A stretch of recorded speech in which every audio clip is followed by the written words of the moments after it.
다 같이 마음을 정돈하시고 2020년 3월 29일 주일 예배를 살아계신 하나님께 드립니다. 하나님은 영이시니 예배하는 자가 영과 진리로 예배할지니라.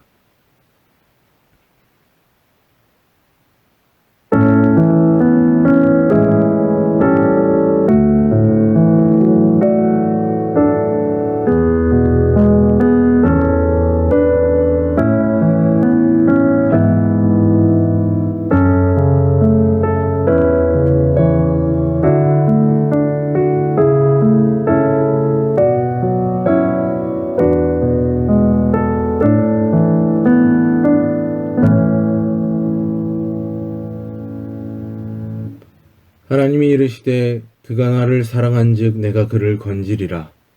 그가 내 이름을 안즉 내가 그를 높이리라. 그가 내게 간구하리니 내가 그에게 응답하리라. 그들이 환난당할 때에 내가 그와 함께하여 그를 건지고 영화롭게 하리라. 아멘.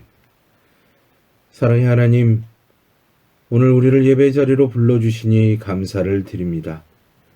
이 재난과 환난의 때에 주님의 이름을 부르며 주님께 예배합니다. 이 시간 함께 예배하는 자들에게 은혜를 주시고 주님의 강권하시는 위로와 사랑이 차고 넘치는 귀하고 복된 시간이 되게 하옵소서. 예배를 시작하는 시간부터 마치는 시간까지 하나님 홀로 영광 받으시고 함께하여 주옵소서. 예수님의 이름으로 기도합니다.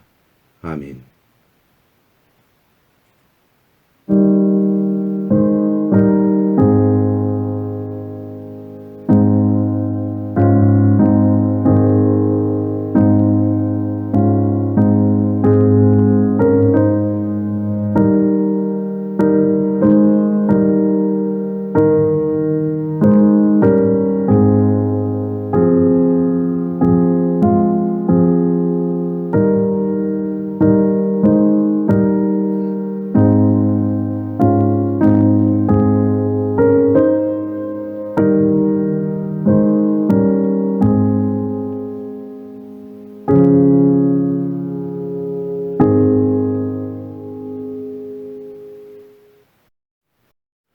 교동문 27번 시편 51편 말씀입니다.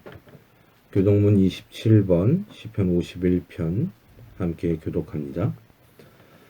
하나님이여, 주의 인자를 따라 내게 은혜를 베푸시며 주의 많은 긍휼을 따라 내 죄악을 지워주소서.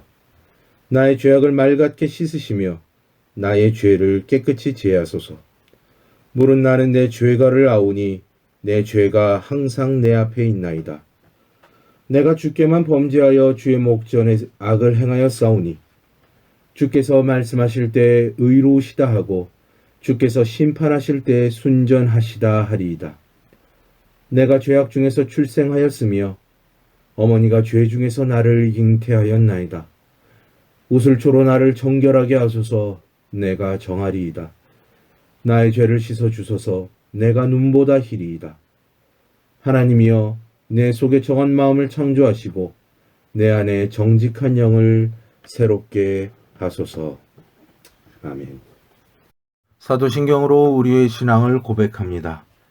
전능하사 천지를 만드신 하나님 아버지를 내가 믿사오며 그 외아들 우리 주 예수 그리스도를 믿사오니 이는 성령으로 잉태하사 동정녀 마리에게 나시고 본디오 빌라도에게 고난을 받사 십자가에 못 박혀 죽으시고 장사한 지 사흘 만에 죽은 자 가운데서 다시 살아나시며 하늘에 오르사 전능하신 하나님 우편에 앉아 계시다가 저희로서 산 자와 죽은 자를 심판하러 오시리라. 성령을 믿사오며 거룩한 공회와 성도와 서로 교통하는 것과 죄를 사하여 주시는 것과 몸이 다시 사는 것과 영원히 사는 것을 믿사옵나이다. 아멘.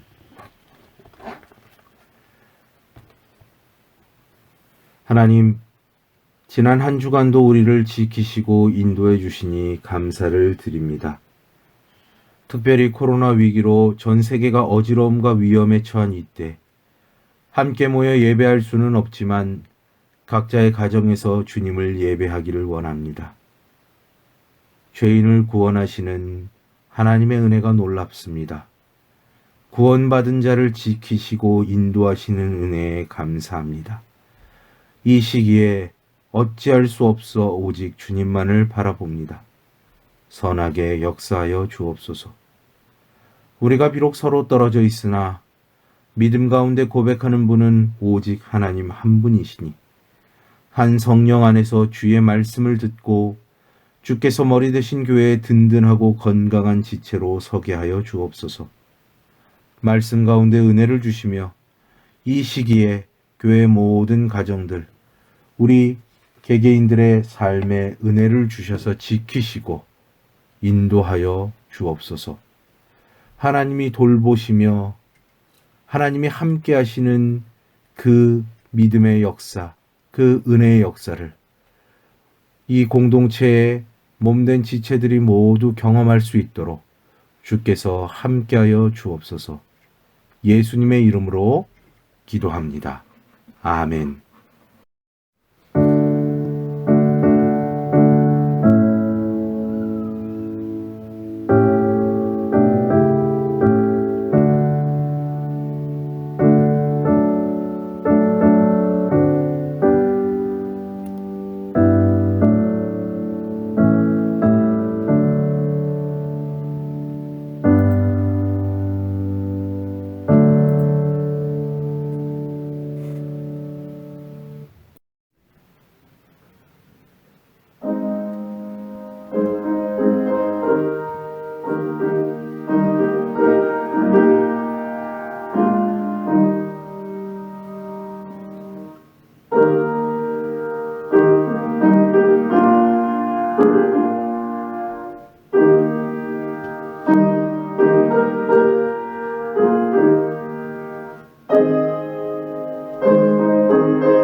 오늘의 봉헌 본문입니다. 로마서 3장 23절에서 24절 말씀입니다.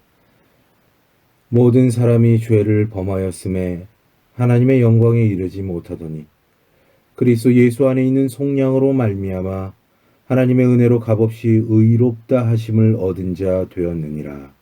아멘.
오늘 함께 보실 하나님의 말씀은 누가복음 22장 54절부터 62절까지의 말씀입니다.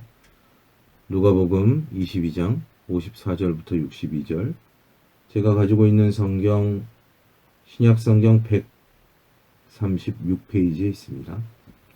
누가복음 22장 54절부터 62절까지의 말씀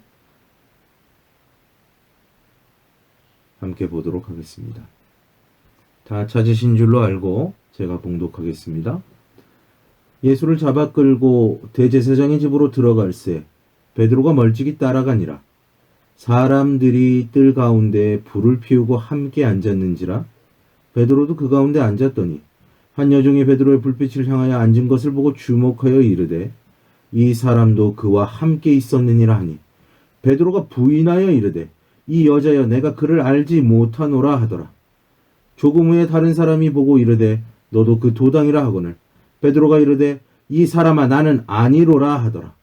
한 시간쯤 있다가 또 한 사람이 장담하여 이르되 이는 갈릴리 사람이니 참으로 그와 함께 있었느니라. 베드로가 이르되 이 사람아 나는 내가 하는 말을 알지 못하노라고 아직 말하고 있을 때에 닭이 곧 울더라. 주께서 돌이켜 베드로를 보시니 베드로가 주의 말씀 곧 오늘 닭 울기 전에 내가 3번 나를 부인하리라 하심이 생각나서 밖에 나가서 심히 통곡하니라. 아멘. 오늘 함께 읽으신 본문의 내용은 사복음서가 모두 기록하고 있는 내용입니다. 그러나 저자가 보는 관점에 따라서 조금씩 다르게 기술되어 있는 것을 볼 수 있습니다.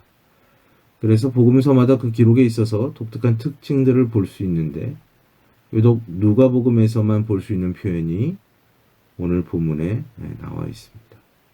그것은 오늘 본문 말씀 61절에 주께서 베드로를 돌이켜 보셨다는 표현입니다. 따라서 오늘 우리는 베드로의 부인이 가지는 의미와 예수께서 왜 베드로를 돌이켜 보셨을까 하는 것을 오늘 본문을 중심으로 22장의 오늘 본문과 관련 있는 말씀들을 함께 고려함으로써 생각하고 나누어 보도록 하겠습니다. 예수님이 예루살렘으로 들어오셨습니다. 군중들은 예수님의 예루살렘 입성에 환호했습니다. 누가복음 19장을 보시면 나와 있지요. 예수님은 예루살렘에 들어오셔서 자신의 죽으심과 부활하심에 대해서 예고하셨고 많은 사람들에게 말씀을 가르치셨습니다. 한편으로는 메시아가 죽임을 당해야 하는 상황 속에서 실족하지 않기 위해서 기도할 것을 강조하셨어요. 예수님 본인도 기도하심으로 자신에게 임할 고난을 준비하셨던 것을 볼 수 있습니다. 이러한 상황 속에서 예수님은 제자들과 마지막 만찬을 나누셨습니다. 제자들과 함께 떡과 잔을 나누시며 그의 죽으심의 의미를 가르치셨습니다. 그러나 다른 한편으로 예수님을 팔아넘길 자에 관한 말씀을 해주시기도 하셨습니다. 예수님을 팔아넘길 자로 유다가 지목되었죠. 마태복음 26장 25절과 요한복음 13장 26절에 나와 있습니다. 예수님의 가장 가까이에서 예수님으로부터 배우고 함께 했던 제자들 중에서 예수님을 팔아넘길 자가 있다는 사실만으로 그 자가 누가 되었든 간에 예수님에게도 제자들에게도 그 사실은 굉장한 충격과 괴로움이었을 것입니다. 그리고 오늘 본문의 앞부분에 있는 누가복음 22장 21절 이하에 보면 예수를 파는 자가 누군지에 대해서 제자들 사이에 서로 추궁이 있었습니다. 왜냐하면 예수를 팔아넘기는 자를 믿음이 없는 자라고 간주할 것은 자명한 사실이기 때문입니다. 이러한 서로에 대한 추궁은 누가 크냐 한 다툼으로 이어졌어요. 즉 누구의 믿음이 큰가 하는 다툼이었습니다. 이 다툼의 전제에는 예수님께서 장차 이루실 나라에서 예수님의 후계자의 자리가 누구의 것이 되는가가 있습니다. 그래서 믿음이 있고 없고는 이 후계자 자리에 결정적인 영향력을 미치기 때문에 굉장히 중요한 전제였던 거죠. 그러나 예수님은 분명히 제자들에게 장차 이루게 될 그 나라는 세상의 방식과 질서에 의해서 움직이는 나라가 아니라고 말씀하셨습니다. 하나님의 나라는 믿음의 차이를 가지고 구별하여 너와 나를 구분짓고 배제하고 자신만이 그 복됨을 누리고 지배하는 나라가 아니라 오히려 다스리는 자는 섬기는 자가 되어야 하고 예수님 자신처럼 목숨까지도 대속물로 내어주는 나라라고 말씀하셨습니다. 그리고는 제자들 중에서 베드로를 향하여 말씀하셨습니다. 그에게 사탄의 시험이 임할 것과 그 시험으로 인해 베드로의 믿음이 떨어지지 않기를 기도한다고 하셨습니다. 그리고 베드로가 돌이킨 후에 너의 형제를 굳게 하라 라는 말씀을 해주셨지요. 그러나 베드로는 예수님의 그 말씀의 정확한 의미를 몰랐을 것입니다. 그래서 그는 예수님 앞에서 내가 주와 함께 오게도 가고 죽는 데에도 가기를 각오하겠습니다. 누가복음 22장 23절 말씀이죠. 이 고백을 여전히 호기롭게 예수님 앞에서 하는 것을 볼 수 있습니다. 베드로의 이 결기에 찬 고백에서 자신의 믿음에 대한 강한 신뢰를 볼 수 있습니다. 이러한 자신의 믿음에 대한 강한 신뢰는 베드로에게 있어서 다가오는 하나님의 나라에서 자신의 믿음으로 인하여 스스로 우월한 위치를 차지할 수 있다는 것을 드러낸 것이라고 볼 수 있습니다. 즉 베드로는 예수님을 파는 자와는 자신이 질적으로 다르다는 것을 드러내고자 하는 말이었다라는 거죠. 따라서 베드로에게 예수님의 말씀에 대한 경청의 태도를 볼 수 없습니다.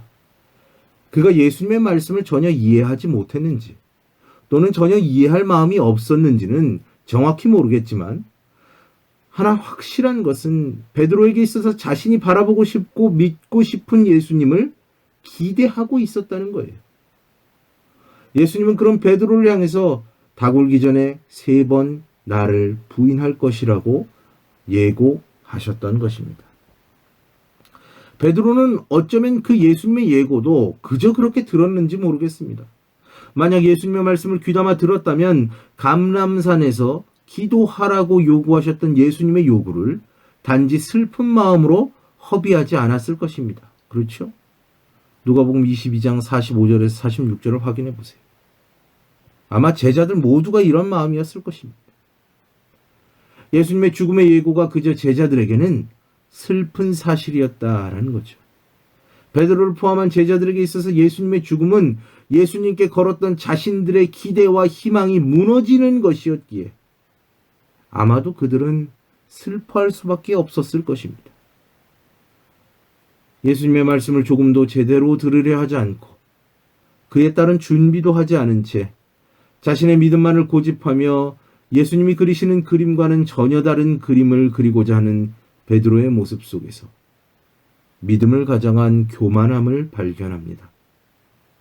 예수님의 말씀을 귀담아 듣지 않고 앞으로 얻을 것을 위해서 자신의 것만 바라보고 있었다는 것이지요. 그의 교만함은 예수님의 죽으심의 의미와 그의 나라에 대한 이해를 무의미하게 만들어 버렸습니다. 베드로의 교만함은 감람산에서 기도하신 후 예수님을 잡으러 온 한 무리를 대하는 베드로의 모습 속에서도 볼 수 있습니다. 베드로의 모습은 여전히 변한 것이 없어요.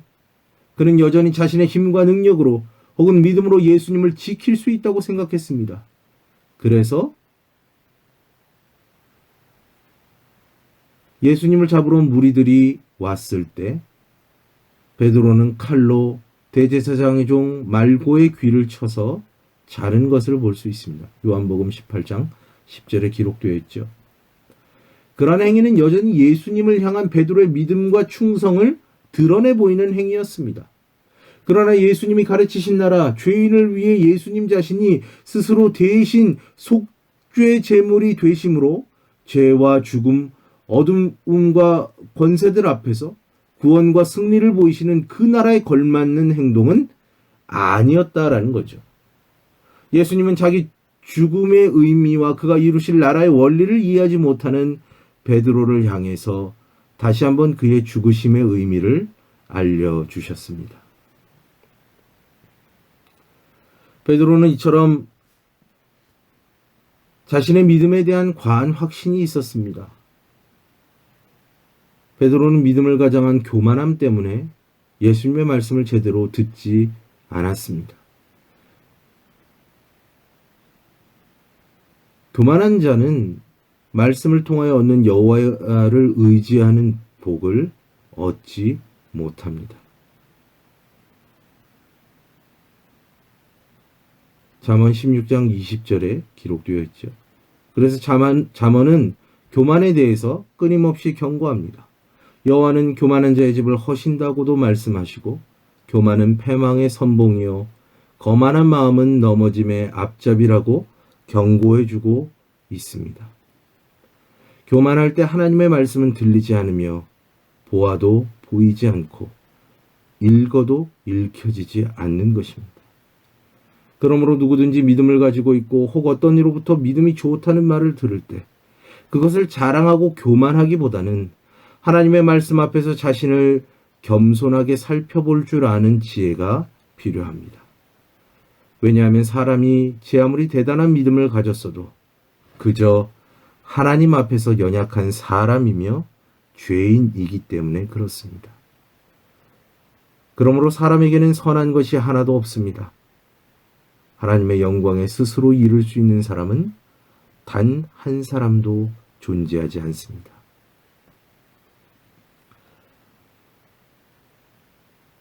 결국 예수님은 스스로 예고하신 대로 잡혀가셨습니다.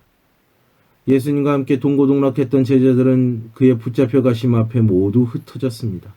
마태복음은 제자들이 예수님을 버리고 도망했다고 전하고 있습니다.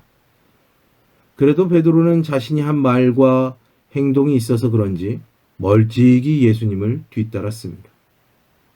물론 도망간 제자들 중에서 예수를 따라갔다는 것은 베드로의 예수님께 드린 믿음의 고백에 상응하는 어떠한 행동이라고도 볼 수 있지만 분명한 것은 예수님과 자신의 신앙의 하나됨을 강조했던 베드로에게 자신의 고백과 반대되는 어떠한 변화가 보여진다고 할 수 있겠습니다.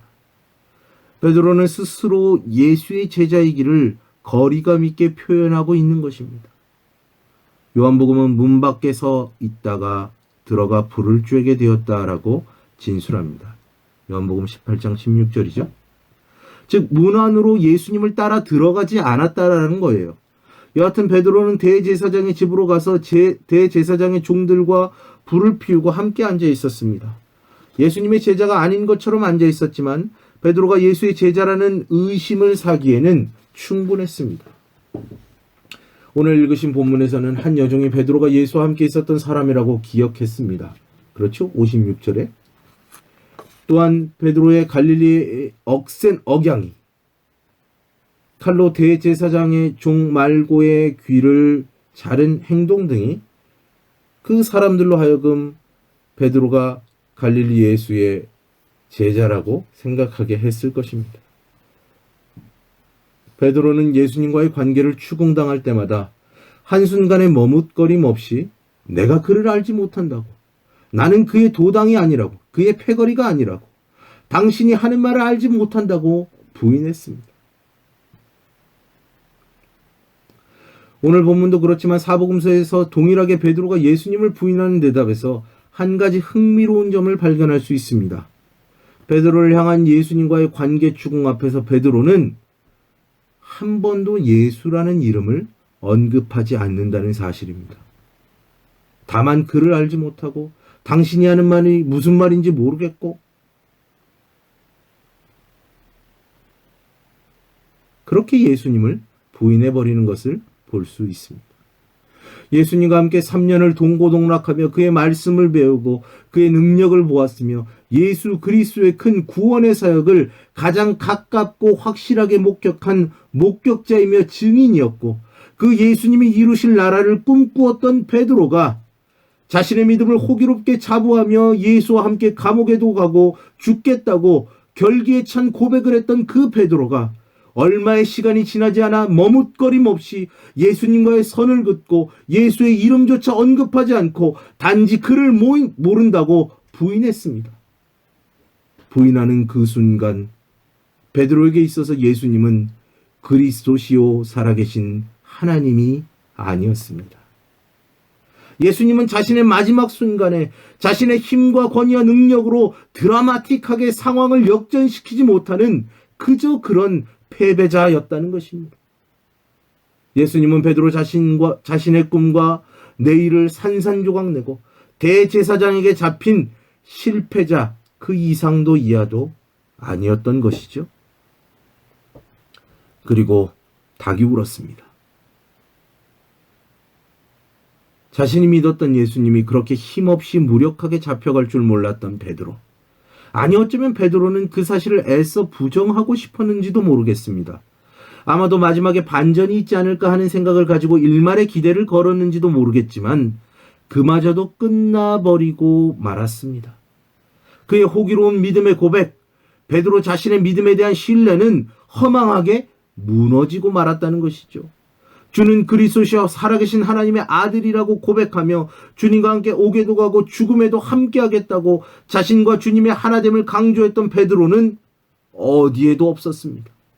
다만 예수님 멀리에서 예수님을 저주하며 예수님과 철저하게 선을 긋고 예수님을 모른다고 부인하는 베드로가 남아있을 뿐입니다.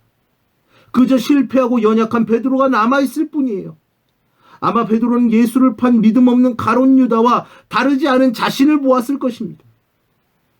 예수님을 향한 사랑과 충성, 그와 함께했던 시간, 예수님과 그의 구원자 되심에 증인되고 목격자된 믿음의 삶은 머뭇거림 없이 자신의 생존과 편리와 이익을 위해 예수를 향한 저주와 부인으로 바뀌었다라는 겁니다. 자신의 예수를 향한 확실한 믿음은 그저 교만한 자의 고백 이상도 이하도 아니었던 것이었습니다. 실제 믿음의 고백이 요구되는 때 베드로의 교만함에 근거한 그 믿음은 아무런 빛도 내지 못했습니다. 오히려 베드로가 얼마나 죄인이며 연약하며 간교하고 기회주의적인 인물인지 자신의 민낯을 너무나 적나라하게 보았을 거예요. 사랑하는 여러분, 나의 믿음은 혹은 나의 신앙은 결코 다를 것이라고, 베드로와도 다르고 다른 이들과도 다르며 구별될 정도로 뛰어나다고 생각하십니까? 그렇지 않습니다. 왜냐하면 우리는 모두 죄인이기 때문입니다. 그 시대를 살았던 베드로나 오늘날을 살아가는 우리나 동일하게 부패한 성품을 가진 인간일 뿐입니다. 그래서 우리는 그저 작은 것에도 버거워하고 작은 손해와 희생 앞에서 인색하며 혹은 유혹 앞에서 우리의 만족과 이익, 생존과 자기 영광을 위해 믿음을 버리고 예수님을 부인할 뿐입니다. 혹 예수를 부인한다고 말하지 않는다고 하여도 우리의 삶의 방향, 우리의 삶의 목적, 행동에서 말씀과는 정반대로 향하면서 예수님을 부인하고 있다는 사실을 너무나 자연스럽게 드러낼 때가 있지 않습니까? 그래서 늘 우리가 머무는 실패의 자리는 우리 신앙의 삶 속에서 더는 들어갈 자리가 없을 정도로 움푹 패여 있습니다. 대제사장으로부터 신문을 받으시던 예수님이 고개를 돌려 베드로를 보셨어요. 그가 3번 부인하는 내용을 예수님도 들으셨을 것입니다. 실패한 베드로를 보시며 예수님은 어떤 생각을 하셨을까요? 도대체 그를 쳐다보신 이유는 무엇이었을까요? 저 같으면 저 배신자 참 괘씸하다고 생각하며 쳐다보았을 것입니다. 그러나 예수님은 확실히 다르셨습니다. 예수님께서 고개를 돌려 베드로를 보시는 그 모습을 이해하고자 할 때 고려해야 될 말씀이 있습니다. 오늘 본문의 누가복음 22장 31절로 32절 말씀입니다. 그것은 바로 사탄이 베드로를 넘어뜨리고 예수님에게서 떼어놓기 위해서 안간힘을 쓸 것이라고 예고하셨을 때 예수님은 베드로의 믿음이 떨어지지 않게 하기 위해 중보하셨다는 사실입니다. 그러므로 베드로가 예수님을 저주하며 부인한 그 순간에 예수의 돌아보심은 베드로가 실패로 얻게 되는 결과들, 좌절, 낙심, 절망에 자신을 내어주지 말라는 예수님의 안타까운 돌아보심이었습니다. 그 좌절과 비참함, 기어코 드러나는 베드로 자신의 그 적나라한 민낯 앞에서 절망하지 말라는 것입니다. 실패로 그저 인생을 내버리지 말라는 것입니다. 살아가면서 어떤 일에 실패한 나를 바라보는 부모님의 얼굴과 그 눈빛에 담겨있는 사랑과 위로, 그 안타까움과 절절함을 보신 적이 있으십니까? 혹은 우리의 자녀들을 또는 사랑하는 사람들을 보면서 그러한 마음과 눈빛으로 보실 때가 있지 않으십니까? 예수님의 고개를 돌려 베드로를 보시는 모습 속에서 사랑하시는 자를 향한 그 간절함을 볼 수 있습니다. 예수님은 베드로를 바라보심을 통해서 실패해도 괜찮다고, 실패를 딛고 일어서야 한다고, 그 실패로 끝이 아니라 생명이 허락되는 한 베드로 자신에게 허락된 길을 가야 한다고 말씀하신 것입니다. 그러나 또 한 가지 의문이 있습니다. 예수님이 사단의 시험과 그 시험으로 인한 베드로의 실패를 베드로에게 알려주셨다는 것은 그가 베드로에게 알리시기 전에 베드로가 당하는 시험과 그의 실패를 알고 계셨다는 것을 전제합니다. 그런데 이상하게도 예수님은 그 시험을 면제해 주시지 않으셨습니다. 사랑하는 자라면 마땅히 그가 겪는 시험으로 인해 얻게 되는 괴로움과 절망을 알기에 그러한 것을 없애주셔야 하는 것이 아닙니까? 그러나 주님은 다만 베드로의 믿음이 떨어지지 않도록 기도해 주셨고 그를 바라보셨을 뿐입니다. 예수님은 왜 그렇게 하셨을까요?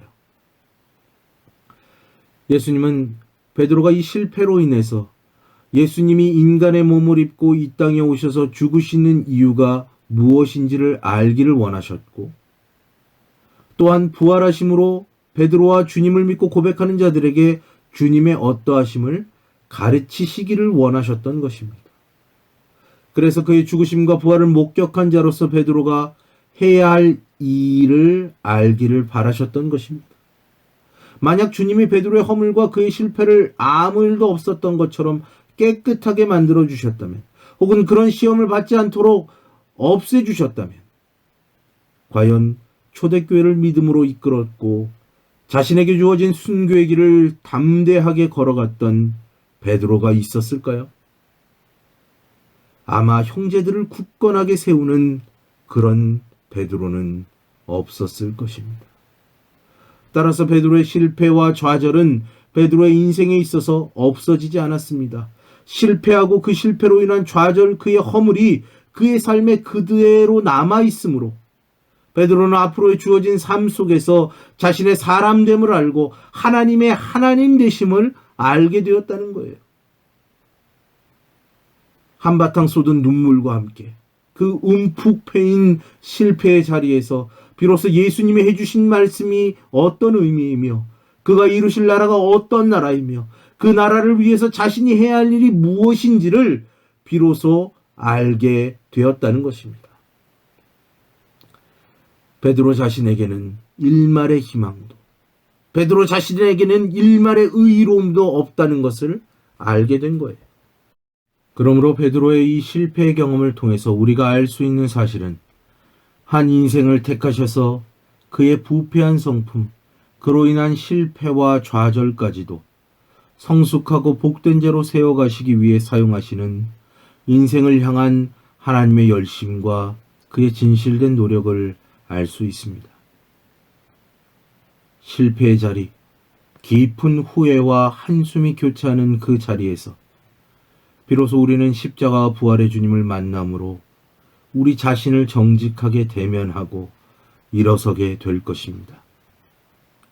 사랑하는 성도 여러분, 하나님의 제자라는 이름으로, 그리스도인이라는 이름으로 살아가는 우리의 모습도 베드로와 다르지 않다고 생각합니다. 어쩌면 베드로보다 더한 실패와 좌절 속에서, 그 허물의 흔적 속에서 살고 있는지도 모르겠습니다. 그리고 때로는 삶의 쓰디쓴 실패들이 삶 가운데서 불현듯 되살아나 거룩함을 다잡고 살아야 할 삶의 발목을 잡습니다. 실패와 좌절과 낙심, 간교함과 그 말할 수 없는 우리 죄의 적나라한 민낯은 우리 삶에 그대로 있습니다. 시간이 지나도 지워지지 않습니다.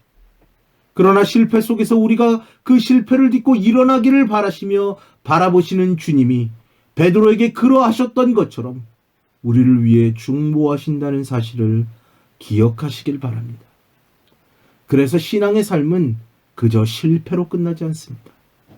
그리고 실패의 자리에서 너무나 확실하게 나에게 의의와 희망이 없다는 사실, 나 자신의 호기로운 믿음의 고백으로 사는 것이 아니라 오직 나를 구원하시는 주님의 보혈의 공로와 그 은혜로 산다는 사실을 확인합니다. 그리고 결국 예수 그리스도께서 이루신 그 부활의 역사를 통해 우리가 실패와 죽음의 자리가 아니라 부활의 생명을 간직하며 주를 위하여 살아갈 수 있는 근거가 마련되는 것입니다.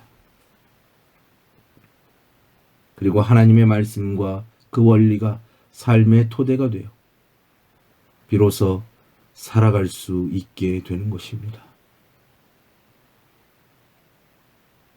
그렇게 살아갈 수 있는 은혜가 주님께로부터 오니 오직 깨어서 실패의 슬픔과 좌절과 낙심에 우리 자신을 내어주지 말고 예수님의 요구대로 기도하며 주의 은혜를 입는 저와 여러분이 되기를 주님의 이름으로 소망합니다. 기도하겠습니다. 하나님, 베드로를 통해 우리의 삶을 돌아보게 하시고 우리의 연약함과 우리의 안타까움을 돌아볼 수 있게 하여 주신 은혜를 감사드립니다.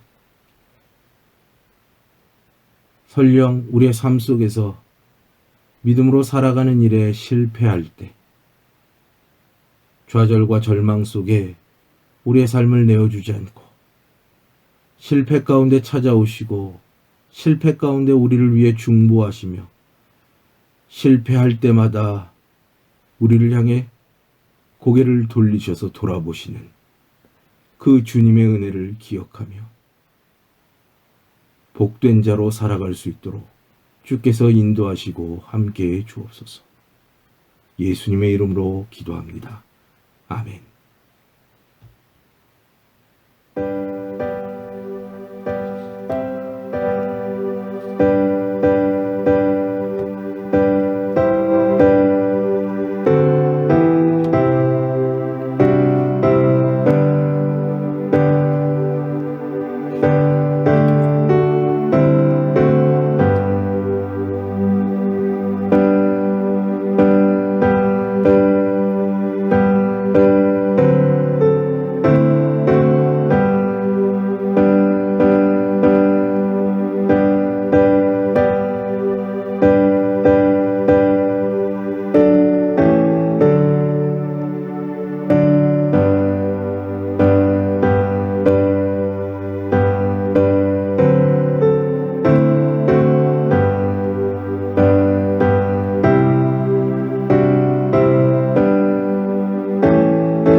사랑의 하나님, 베드로의 모습을 통해서 우리 자신의 모습을 봅니다.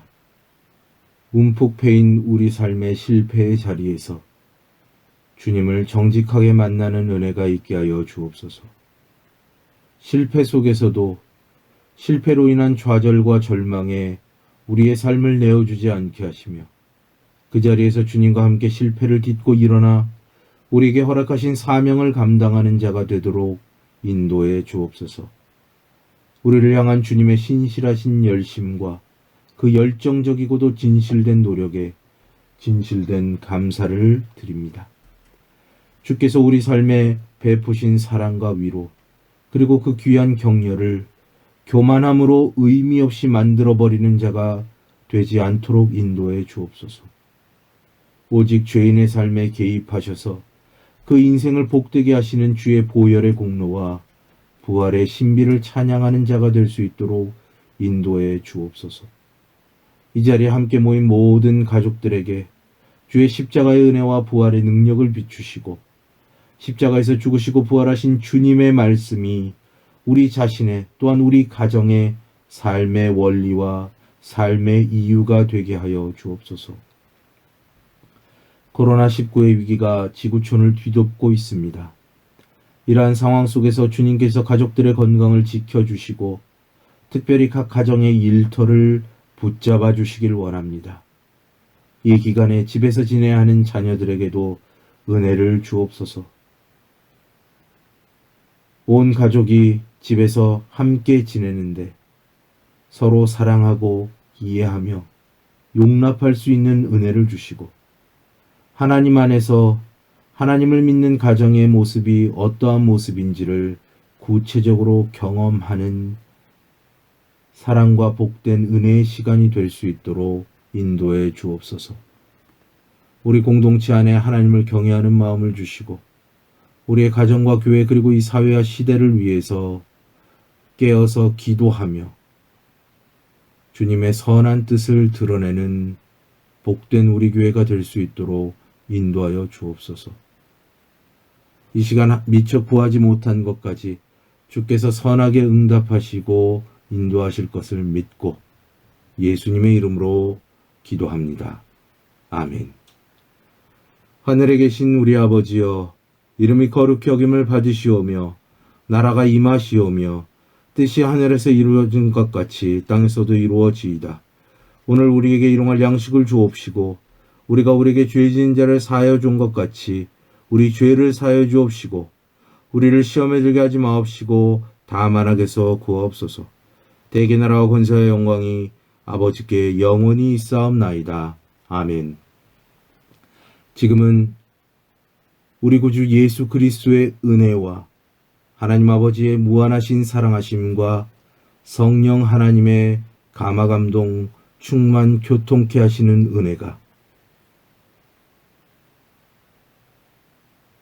인생의 죄인됨을 알고 주님 앞에 겸손히 무릎 꿇고 주님을 의지함으로 주께서 허락하시는 복으로 허락된 인생의 시간 속에서 주의 영광을 위해 살기를 작정하고 소원하는 이 시간 이 자리에 머리 숙인 사랑하는 모든 주의 자녀들 위해 이제로부터 영원토록 항상 함께 있을지어다.